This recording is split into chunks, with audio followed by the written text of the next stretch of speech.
এখানে এই ম্যাজিক্যাল দৃশ্যটিকে দেখুন আর বলুন তো যে এটা কিভাবে সম্ভব হচ্ছে।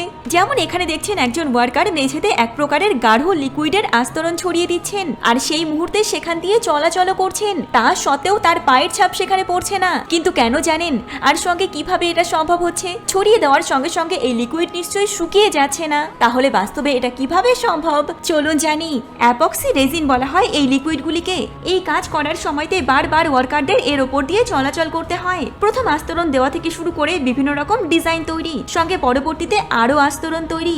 এত কিছু করার সময়তে পায়ের ছাপ পড়াটা একটি সবচেয়ে বড় সমস্যার মধ্যে একটি। আর এই সমস্যার সমাধান করার জন্য এনারা অসাধারণ এক ব্যবস্থা করেছেন, যেটি হলো এরকম জুতোগুলির নিচে একেবারে সূক্ষ্ম সূক্ষ্ম পিন সেট করা থাকে, যার ওপর তাদের শরীরের সমস্ত ওজন পড়ে। তবে পিনগুলি সাইজে অনেকটা ছোট হওয়ার জন্য এই পিনের মাধ্যমে কোনো দাগ ফ্লোরের ওপর পড়ে না, যা দেখে প্রতিটি মানুষ প্রথম নজরে অবাক হয়ে যেতে বাধ্য হয়।